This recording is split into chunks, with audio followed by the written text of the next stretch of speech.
picture yourself in a perfect time. I remember so many memories that's attached to this song right here. That'll never be by Switch. And what's good, people? Your man Branded in the building on this edition of Branded After Dark. It seemed like it's been a minute since I've been on, but I am back. Not only am I back, but I got not just a guest, I got the guest. One of the man of the hour that I definitely want to extend my gratitude for contributions in music and music history and songs that will never die. And I got to say what's happening to my man, Mr. Greg Williams, of Switch, in the house tonight. What's up, Greg? What up, Brandon? Life is good over here. How's everything with you? Man, life is beautiful every single second of every single moment, brother. Absolutely. Definitely a big thing, man. I'm glad, man. And like I said, man, thank you, man. Man, come on, man. So many memories that's attached to certain songs and different things. Switch has that name, man. So a lot of people are like, hey, Switch is here. That's the business. That is okay, the well, business.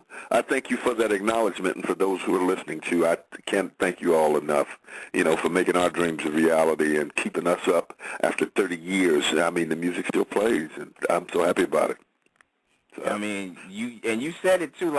You get the hits like They'll Never Be and I Call Your Name, and so many different songs that you guys have had throughout the years, and people still playing it, and not just in certain clubs or whatever, but still playing in households and stuff like that. Is it not a surreal thing? Like, does it? You kind of look back and you have an out of body experience sometimes with that, right? Want to hear something funny about it, man? I mean, most of the time, I'm just so thankful. That it really doesn't hit me, the impact of it. I'm just so thankful to have been blessed to do that. Because I'm the founder leader of the group. I handpicked the guys to be in my group, quote unquote, and make things happen. And we turned it into our group once we got up and running. But when I stop and I think about all the great things that came out of those years, including these songs that live, because I produced They'll Never Be with Bobby. Bobby and I both wrote I Call Your Name among a bunch of other songs, and I produced some of my songs. And we were just blessed to make things happen for the most part. But answering your question, I haven't really been impacted by it that frequently, but this is one of those moments. Just to hear what you had to say about it. I mean, really. It is, and being a music guy and appreciating just the art and of how everything transpires when it comes to music. One thing I loved about Switch was the diversity. I mean, and I know a lot of it, and people kind of, read bios or whatever, because you guys were able to switch so many different lanes with just how you guys did business and major music, it was really it was a nice change of pace from a lot of other things that was going on at that point in time back in the day as well. So it was a good look. Yes, I think so too, man. And I look back now and, and not being vain about it, or just being thankful to have been blessed. But I look back and I still haven't found anyone comparable over the years that did the things we did. I handpicked all these guys. Again, I say, I made sure that I had guys that could sing, guys that could play more than one instrument, guys that looked good, and guys that saw the same vision I saw. That was the only way that it was going to work. And then, as I said, after we started with mine, it turned into ours. And as it turned into ours, it got a whole lot better and a whole lot bigger, and it wound up being greater than I anticipated. The whole thing. And when you say go ahead. When you say that you handpicked your group to become the group that it has been, and you picked the look, you picked the sound, you picked you added a different type of flavor, but when it's all said and done, what gave you that feeling like, you know what, he's going to be a part of this whole life-changing thing that we got going on? Okay. Something I'd say this. I was blessed with insight. Not only was I able to dream, but I was able to visualize the whole thing. It wasn't like it was a small corner of the dream. I saw the whole big picture. So I had been in 7 bands in my life prior to putting Switch together. I was the leader of 2 of them, including one in the 4th grade, if you can get to that. But I was the leader of 2 of them prior to Switch, and there was 4 more that I was in where other people lived, And through my travels, I just acquired friends. I was that kind of guy. If you could play, and I admire your work, I'm going to talk to you. We're going to meet, we're going to hang, we're going to do whatever, And so through the years, I collect people. So finally, when it was time for me, the group White Heat we were signed to Barry White and RCA, and the group broke up. Mm-hmm. And it was time for me to move on and do what I was going to do. And so I went back through we can call it a mental Rolodex, so to speak. But I went back through and picked up on the guys that I knew could do magic. I knew that alone, they could stand alone. Each of these guys could stand alone and have a real career. Mm-hmm. And I knew that. But to get them all under my umbrella and go along with what I'm thinking, and it just worked. It just, I had to have guys. I sit on my mom's porch and I say, okay, this is what you're gonna do to become a big producer like you wanna. You're gonna go pick guys. First of all, you gotta have guys that can sing, not just sing background, but sing lead. Mm-hmm. You gotta have guys that play more than one instrument so that we can, move about and do different things and really show your versatility. Since I play trumpet and keyboards and everything else but guitar and drums, and then you also got to have guys that think like you. And it ain't going to hurt if the girls call them all fine. That's true. That very true. Okay, it ain't gonna hurt if they call them all fine. I made sure I cornered the chocolate market, and then I went on for the rest of it. Okay. Yeah, I heard that, man. I heard that. Okay, and then I pulled it together, man. I just did my thing. I didn't know I had a rainbow going on with these cats and this hair all over the darn place, but it was cool. It was working. And when Motown saw it, they said, "Uh-huh," and I said, "All right, let's go." Yeah. And real quick, too, I'll tell you this, too. I was thinking about, in the course of that, guys switching instruments or changing instruments. But the name Switch did not come about until we did a showcase for Motown.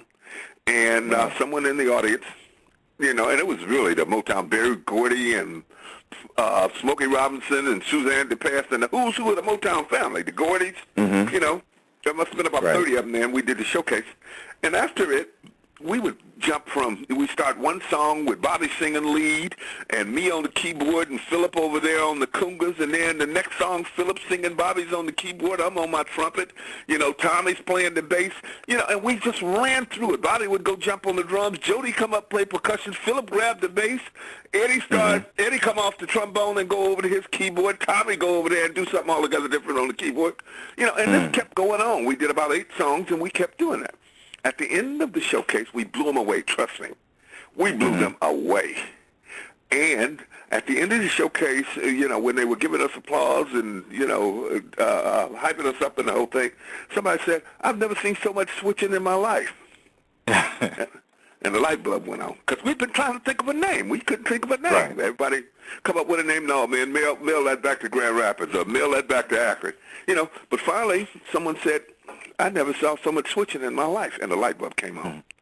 I said, Switch. So when I got back to the room, I told the guys, okay, we are now Switch.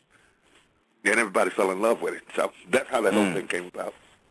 And you know what? And history was made on those days, and not just that day, prior to, because, I mean, you don't really see it like it used to be when I hear you talk about the showcase, and I hear you talk about just, not just trying to impress, not just Mr. Gordy or whoever, but just being able to get your music heard and the group's vision put out there for the masses to be able to see. I mean, correct me if I'm wrong, but those type of feelings, and I hear that passion coming out of your voice, Greg, like we don't get that no more like it used to be, though, right? It's a different ball game, for the most part. There are a few that give you that kind of love and that kind of energy because they have that kind of vision and that kind of passion. A lot of them don't. Sadly enough, a lot of artists stumble up on these deals. It doesn't diminish. It does not necessarily, because they got it without any kind of real push or prerequisite, it does not diminish their ability to get a hit song. But it does diminish their ability to build a career. Mm-hmm. Let me tell you this.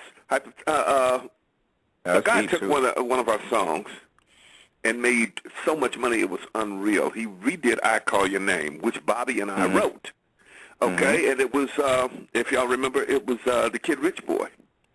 Absolutely. Those D's. Okay? Yep. Made a lot of money off that record. I, in turn, made a lot of money off that record. True.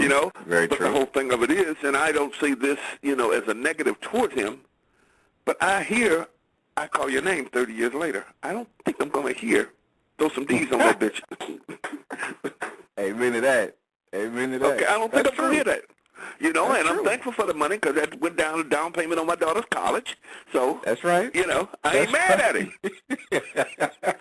But they ain't going to be throwing no D's on that bitch 30 years from now. They're going to throw something else on them, but not that. So, my point. Greg Williams on Brandon After Dark, and man, it's one thing I love about you already, Greg. Is like, you know, you come with so much history, and not only that, you talk about it with so much passion and conviction, and that's the thing I love about remembering certain things as far as music and how things are done. And you wrote I Call Your Name. Like, when you guys were actually putting that together, I mean, did you know that, you know, okay, well, you know what, this is going to be a hit that people are going to listen to like 50 years from now, 100 years from now? Did you know that when you wrote it? Believe it or not, no, we did not know that. But it was our intent. And honestly, I mean, we pull kids out of Grand Rapids, Michigan, especially me and Bobby. We pull kids out of Grand Rapids, Michigan. All we wanted to do was be heard and do something that, you know, made a mark for us. Not looking 30 years beyond, but just something that was great, you know, something that we knew that we would love 30 years later. And we got it over and over again. I co-wrote I Want to Be Closer. Me and Jermaine wrote that. And that has just lives. It just lives, you know. And those were the special things. And we were innocent, man. We were like humble little innocent guys. You know, our career never really impacted us. I'll give you an example of something. In 1978, after There'll Never Be and I Want to Be Closer was out, we went on a promotional tour. It was the six of us, Jermaine and Hazel, and they had two other people, a hairstylist for us and head of publicity for Motown. Anyway, we traveling from city to city and we're doing things. Finally, I think the third or fourth city we went to was Detroit. Now, we had never really been out or done anything before as a group, other than we did a couple Soul Trains, Mike Douglas, some television shows and stuff like that, Miss America pageant, but we hadn't gone out to deal with the public. We're in Detroit. We go to this place called Bad Records, okay? And we're in our limo, and we pulling up, the six of us in the car, and we pull up, and a couple blocks away, we see a whole lot of people, I mean a lot of people lined up. And I think I looked at the guys and said, damn, it's a five. And a couple of them say, no, maybe somebody that got shot. Look at all these people. You know, we're looking at all these people. And we slow up, and we see all these people going in that one direction. So we rolled the window, the divider down, and asked the driver, what happened? Is there fire something down here? Maybe shot? Because we in Detroit, we think about somebody getting shot. The driver said, no, they're there for you. What do you mean they're for you? They're for us. They said the record company is about a block away. These people are lining up to get to you. We were messed up. Trust me. So we watched intently out of that window as that car rolled up them two Detroit blocks, went around the corner, went in the back of the store, and there were people all that way for us. And there was girls yelling and screaming in the back of the store while six big security guys trying to hold them back. You know? Wow.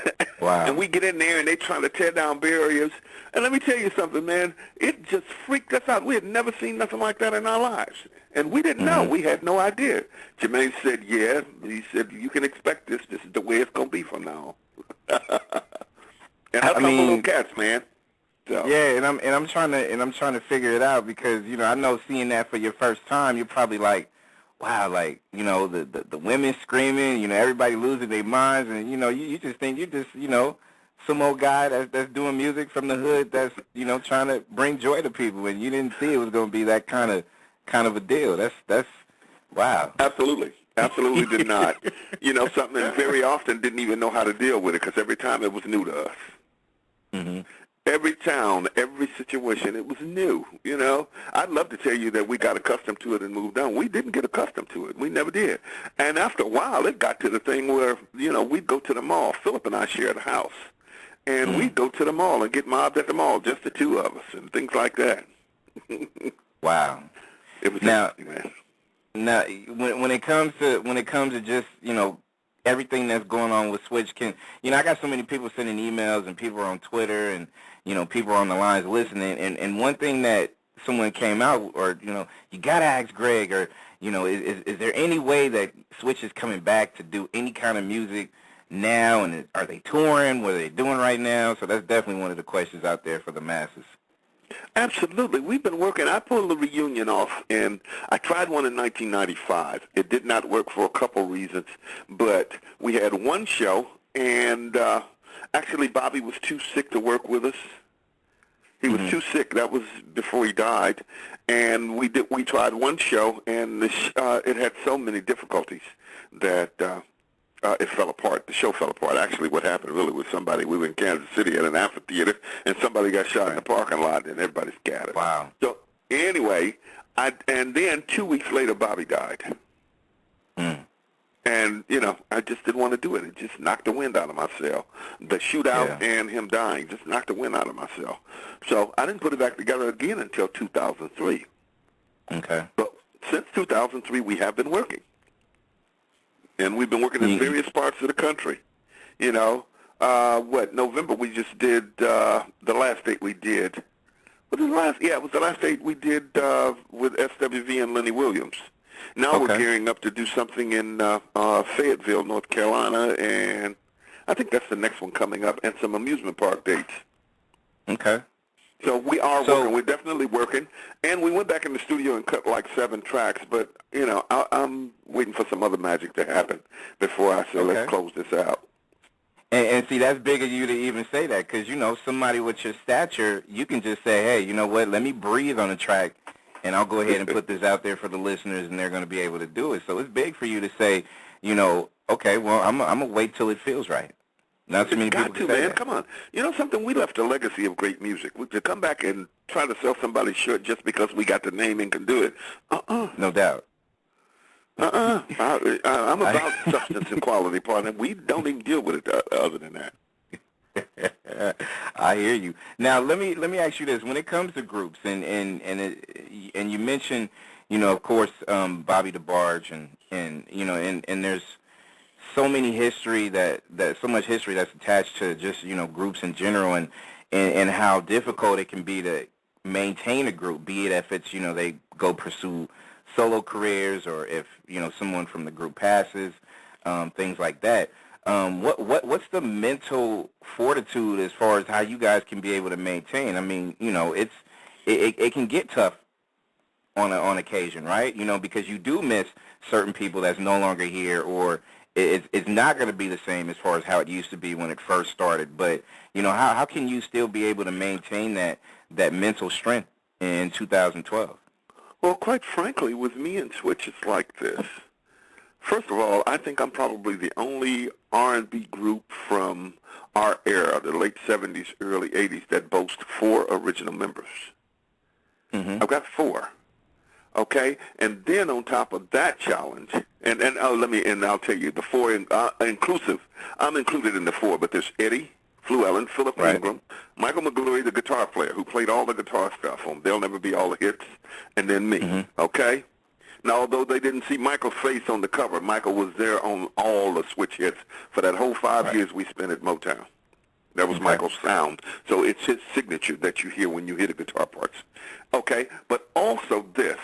It took me, I told you, 1995, that the date failed, and it knocked the wind out of me. What I didn't tell you was I wasn't going to misrepresent this group without somebody that sounded as close to Bobby as El DeBarge. There you go. That's what I got. And that's what I got. A young brother out of Oakland, California. Now, me and Philip and Eddie, I ain't trying to age us, but we done crossed that 50th bridge, but okay. And still going strong, man. Come on, man. Just make sure you pat yourself on the back. And you still got girls screaming. So it's all young good. Ones do, and I ain't mad at them. I ain't going too young now, because I got a daughter, and I'll kill somebody about her, so I ain't going. You said young ones too. There you go. I'm telling you, man, and I can't believe it. I said, baby, go home, get your mama. No. But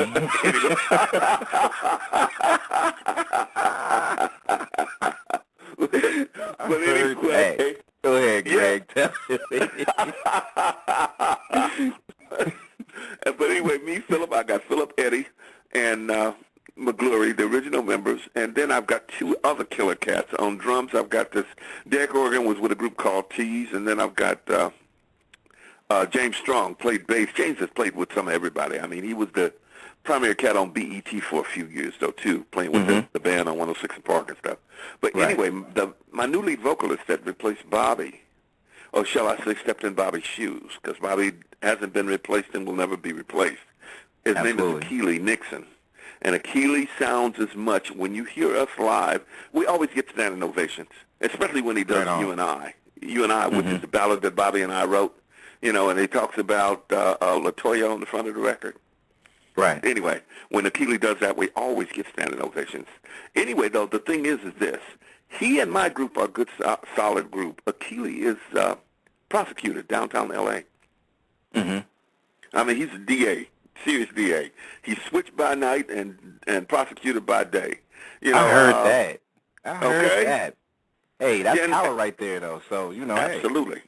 And quite frankly, that's the caliber of guys I got, too, because, man, I mean, everybody's got their own businesses, all my guys. So we're not suffering if we don't do music, and that's why we can make sure that it has the quality and substance that it needs. We don't have to go out and work. You know, we do this for fun. We do this to hold up our, you know, to continue on with our legacy and our heritage, you know. But it ain't that we got to go do it. So we darn sure ain't going out raggedy. You will not find us looking bad. You will not hear us sounding bad. And you will not be able to put us in a category with everybody else because we are who we are. And we do it like them records. When you hear us on stage, we taking you back that 30 years. Trust me. And that is most def. Greg Williams with Branded on Branded After Dark. And one question I do have, and a lot of people on Twitter is asking this question as well, is like, you know, when you guys do perform, live bands versus, you know, the people that don't. And it's, you know, I got a lot of funny comments about just, you know, the fact that you guys actually do real live shows with live instruments and things like that versus, you know, a lot of people would just, you know, they pop in a CD or whatever it is, they pop in and do what they do. Like, you know, just give us your every, I mean, you know, just the comparisons, because to me there really is none. Live bands are the best way to go when you're listening to performances, right? Yeah, and the reason being is because when you get a group of musicians together, whether it even be 3 cats or 30 cats, when you get a group of musicians together and then have vocalists or vocals on top of that music, magic happens. You know, I mean, you can get somebody doing some stuff to track, but there's no spontaneity to track. Because it's already prefab, preformed, you know, and formatted. And so, therefore, you're going to get the same music every night. So very often, shall I say, not often at all do you get any kind of magic or spontaneity out of the singer because he already know what the band going to do. Absolutely. Or the music's doing behind him. Whereas it's unpredictable when you got live musicians. And I carry 8 musicians. And I've turned down thousands of dollars because they want me to cut it down to 5, just bring the singers and come do it. I said, we don't switch like that. You know, and I turned down money. We don't, not like that. This ain't us. You know, I will not cheat my audience. I cannot afford to do it. I'd rather quit. Yo, Greg, you know you just made a slogan for yourself, right? We don't switch like that. Like, that's it. That's it. We don't switch like that. We don't switch like that. Yeah, that's what I had to tell somebody when he asked, well, who's gay in the group? I said, partner, we don't switch like that. Woo! Get on down the road, Watson. I know that's right. Okay. Comparing to how it was when you first broke out to how it is now with, you know, social media networks, online, iTunes, the whole digital distribution deals. Like, you know, what are your thoughts on that compared to, you know, just a regular old record deal with, you know, a machine behind you a different way? You know what? I'll be honest with you. I love it because it changes the game. I was blessed, man, to find a record company that wanted to work with me and help build me and, you know, put money into every aspect of my career. They made a hell of a lot of money off me. But no doubt. I was still blessed to find that, you know, being a little kid that ain't got no money, you know, that want to get in the record business and do my thing.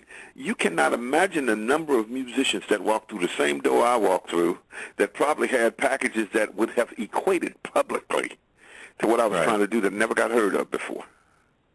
Okay, I said all that to say this. New technology and the wide web have changed the game.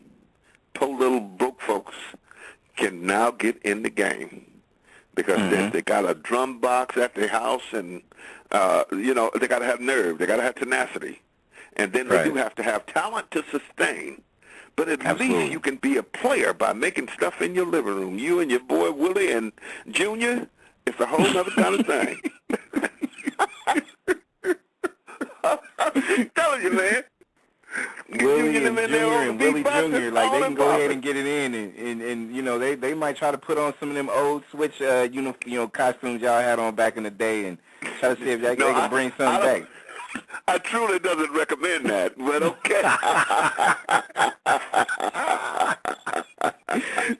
Come on, Greg. You're not gonna one of these days. Your fans is gonna tell you, come on, try to rock something at least a little close to what you guys had on back in the day. I seen your album covers, man. Come on. You're not gonna go there. See you laughing, so I guess you're not gonna go there, man. I doubt it very seriously. I doubt it. I would not be going on there with no big old bell bottoms, fish in the shoe. No, none of that now. Yo, but I'm gonna be honest though. I would rather see that than just some of these skinny jeans and all that other stuff going on. So just FYI, that's just my own personal taste. That's just how it is. Gotcha. Yeah. I'll tell you. If there's a way, or if there's a people want to try to book you, or since the social media network is active and on nowadays, is there a way that people can actually get a hold of you? Yeah, and I appreciate you asking too. I've got Twitter. It's called I'm Mr. G on Twitter. I'm Mr. M-I-S-T-A-G. Yeah, M-I-S-T-A. Yeah, I'm _ Mr. M-I-S-T-A _ G on Twitter. Okay. I'm Gregory Williams on Facebook. There's 2 Switch pages on Facebook. You'll see an album cover. Got you. Okay, and my email address is switchentertainmentworld@yahoo.com. There you go. Yep. I mean, if anybody emails or reaches out and they're serious about it, I'll give them a number to reach me at, and we can talk business. That's for all the young ladies out there, too. If you want to get a hold of this guy out there, you can go ahead and do that. Social media is just like Mr. Williams says. He's very, very active in the media, in the social media community. Even though it's not eHarmony tonight, I'm just letting you people know you can't get a hold of him that way. So just FYI. And I don't mean no offense, but 35 and up, okay?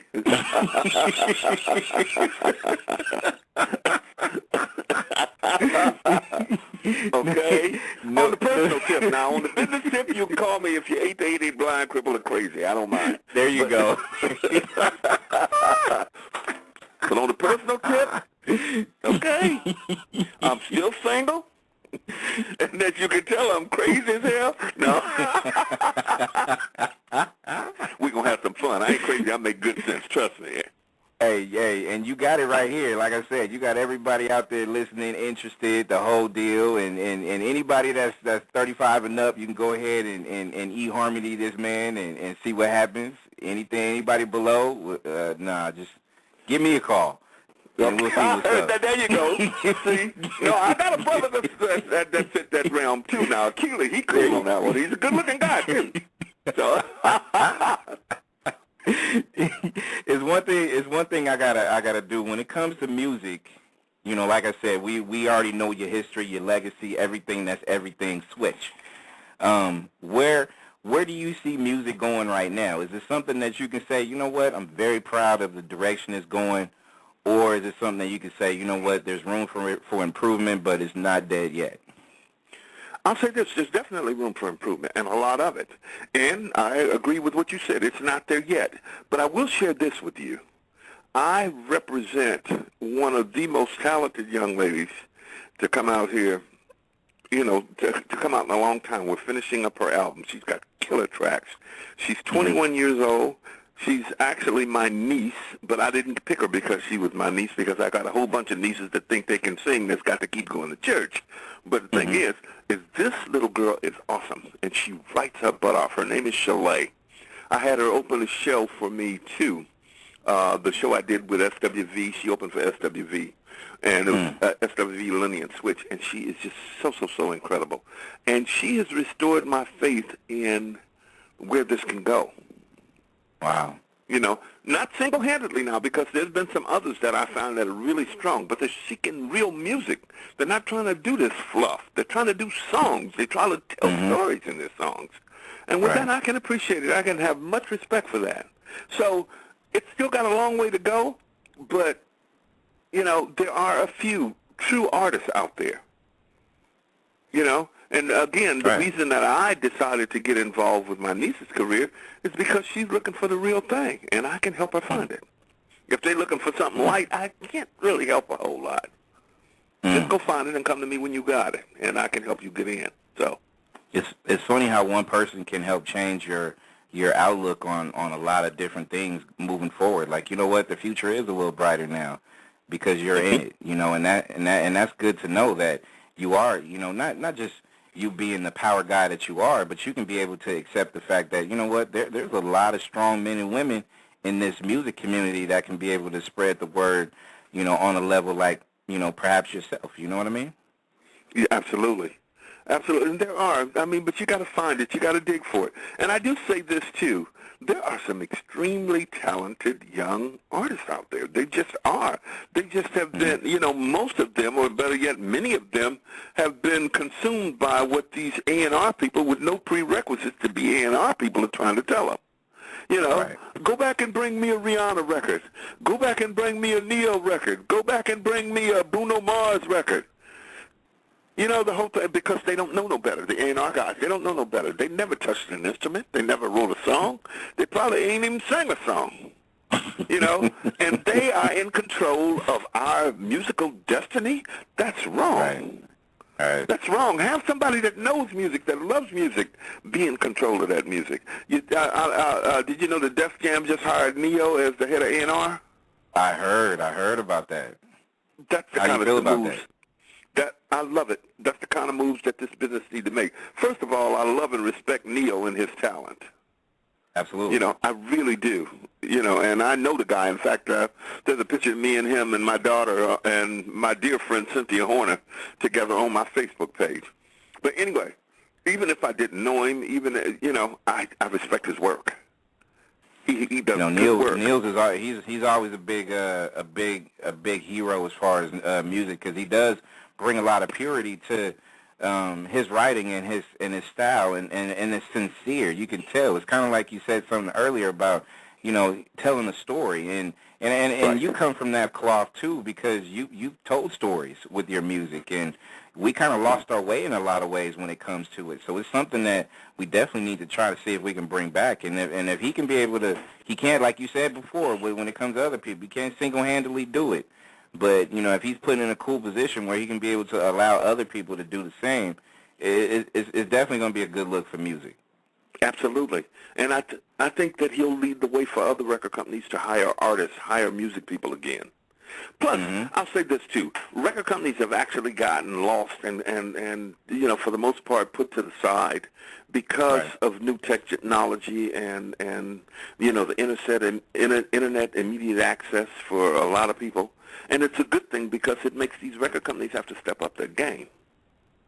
They got to step up their game, or the little guy at home gonna make the millions while the record company's wondering, well, what can I do here now? So in stepping up their game, they're going to have to put money into hiring talent to find talent.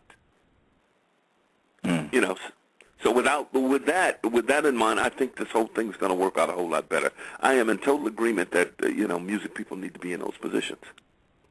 it's a nice fraternity to have if it's done right, because it's a lot of people helped you when you started your career. I mean, working alongside a lot of different people, like you said, Jermaine Jackson was influential in your life, and so many different people that saw the best in you that wanted to help be a part of it. And we live in the land of the selfish, so it's kind of hard to be able to see the forest from the trees sometimes when it comes to pure just sincere, like, okay, I'm gonna help you succeed because that's something that my heart's telling me to help you because I want to see you go far. Like it's hard to pick and choose. But back in the day, like I said, fraternity. Other people helped you move forward, and you helped other people as well. Absolutely, B. Yeah, and we didn't. It wasn't an assembly line like it is now. And I'm referring to not only the music, but I'm also referring to the cast of people that get involved. Mm-hmm. It was more of a personal thing. I do have to share this with you, though. Mm-hmm. I'd love to think that a few people did try to help me do what I did, but they saw the money. I ain't mad at them. I ain't mad at them, but they saw the money. Okay. True that. Very true. Okay, but I said that to say this.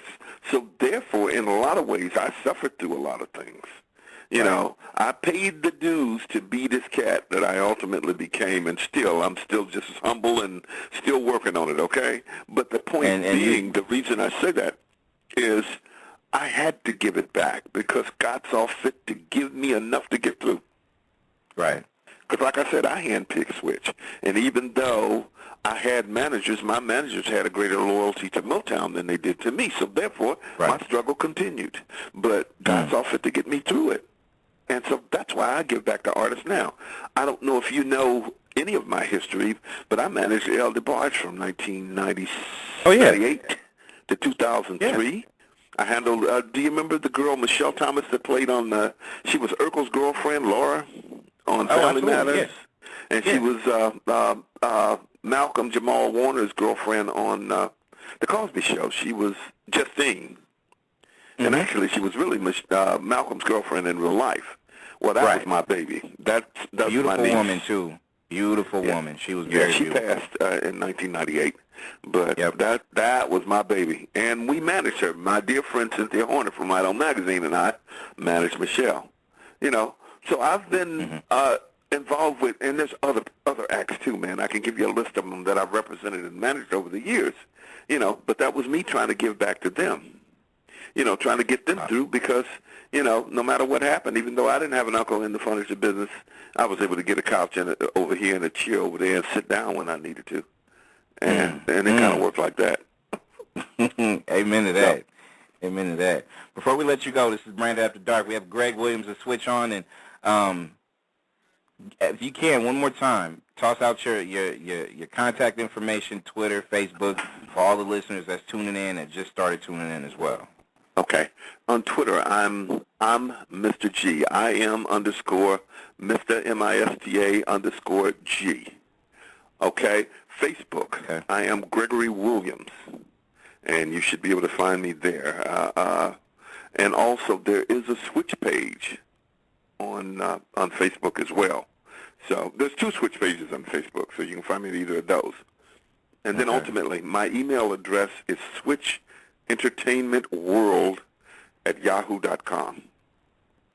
So you can get me at all of those, any of those, and don't forget, ladies.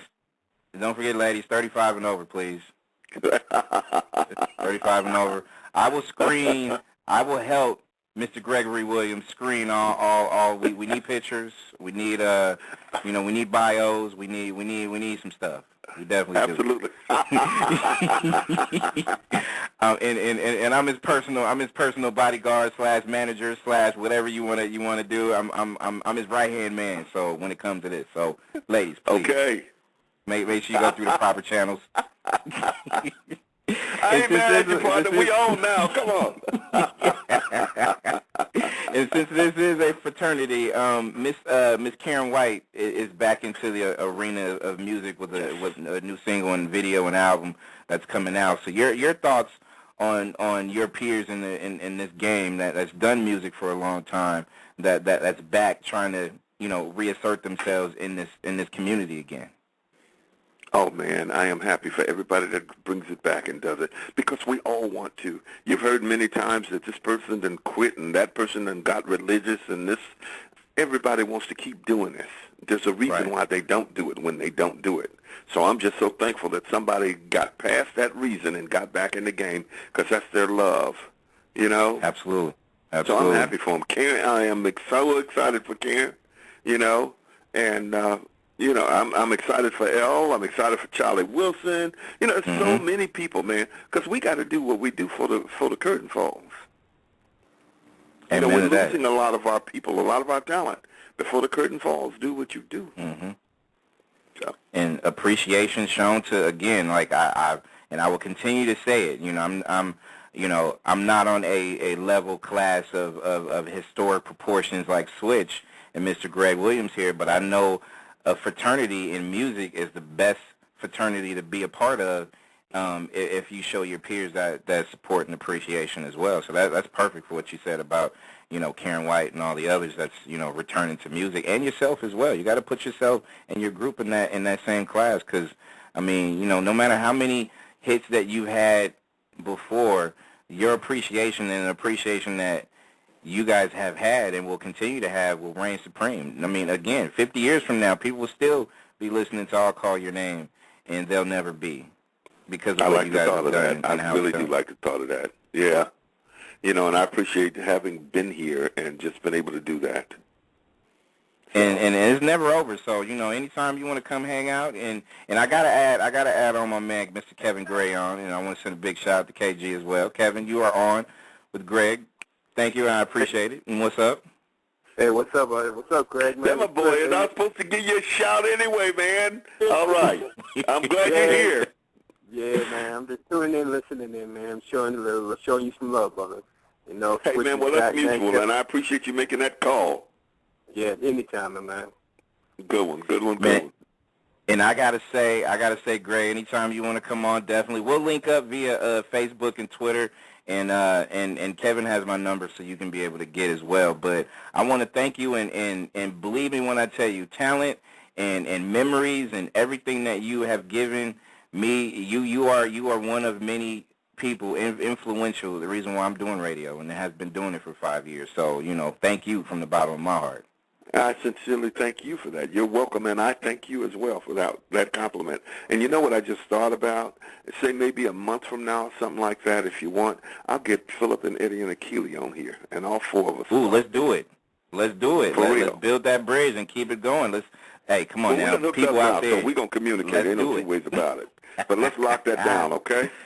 Let's lock it down. Right. Next month or less than a month from now, whatever the case may be, Swish will return in full force with the fellas. That's history. I'll make it history. All right, there you go. Go ahead and hit up Greg on all his back channels. And again, thank you, Greg, from the bottom of my heart and from the staffs. Appreciate it. Keep doing what you're doing because you are inspiring. Brandon, every second, every minute of what you do. I thank you very much for all that. I really do. And Kevin, I thank you again too. So, my young brothers, y'all do the damn thing, okay? There you go. All right. Next Legacy.